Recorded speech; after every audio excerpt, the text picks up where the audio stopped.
some stories are woven into the fabric of who we are. They shape us, guide us, and stay with us through every twist and turn in life.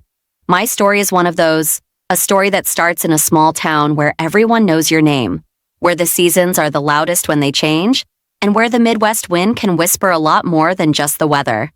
I grew up in Parker, a place that was small but packed with heart.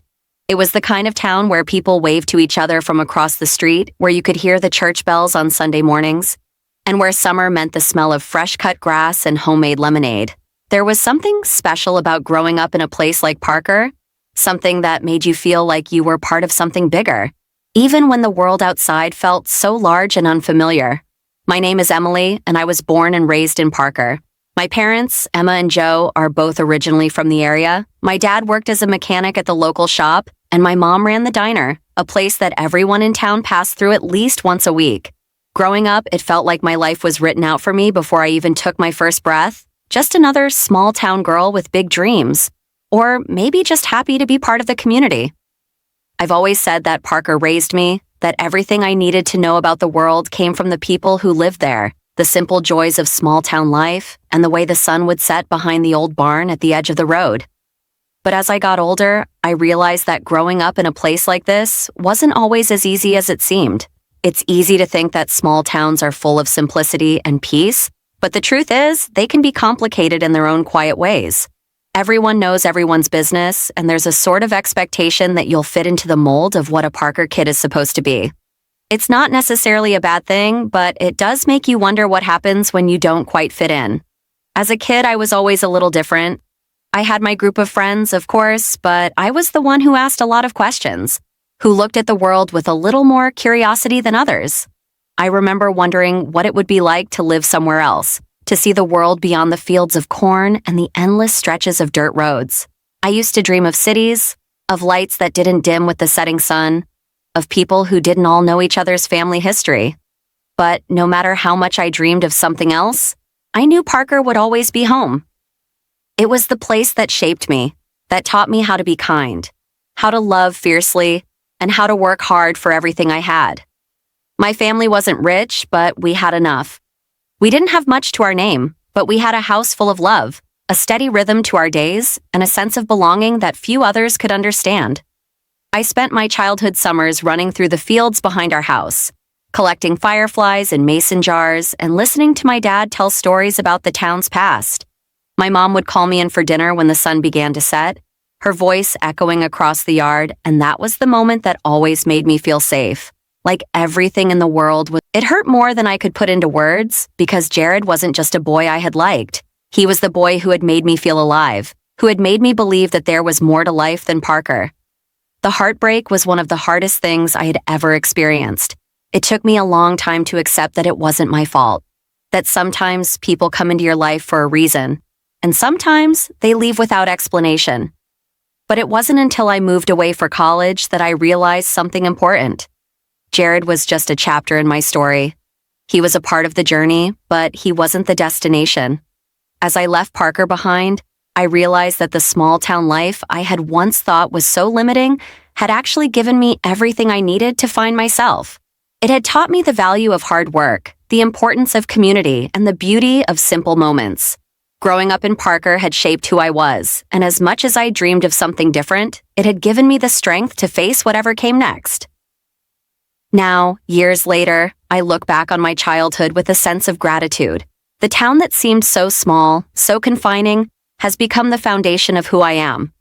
It's where I learned to dream, to love, and to become the person I am today.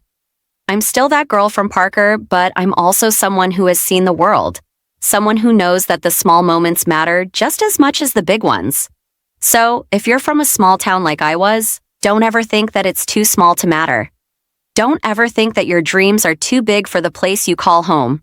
Because sometimes, the lessons you learn in the most unexpected places are the ones that carry you the furthest. Parker might have been my beginning, but it didn't have to be my end.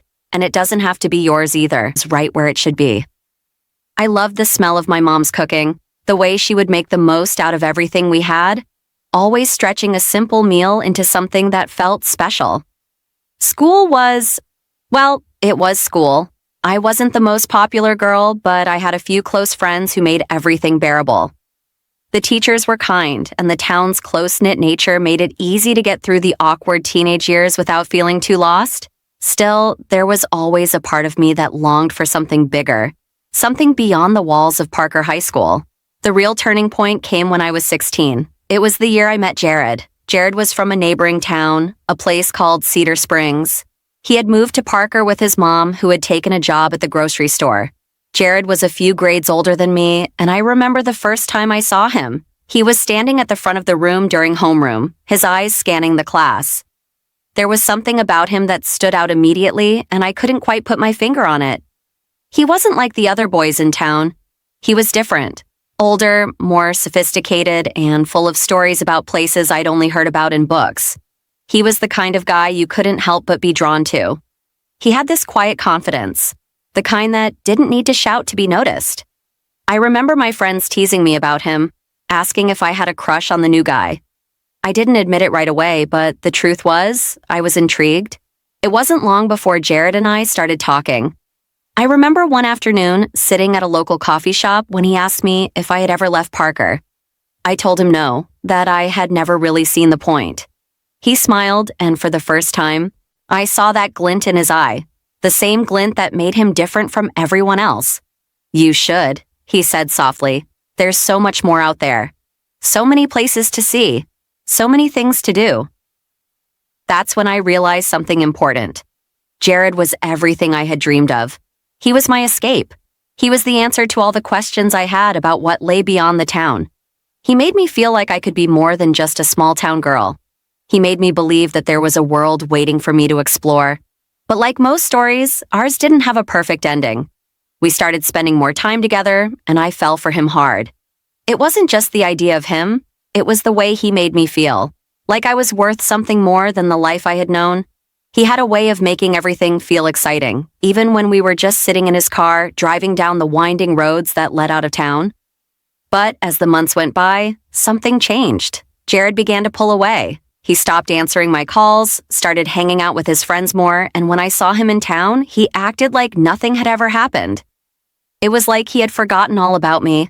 I didn't understand what had changed. I kept asking myself what I had done wrong. I thought maybe I wasn't enough for him, that I wasn't the kind of girl he wanted in his life.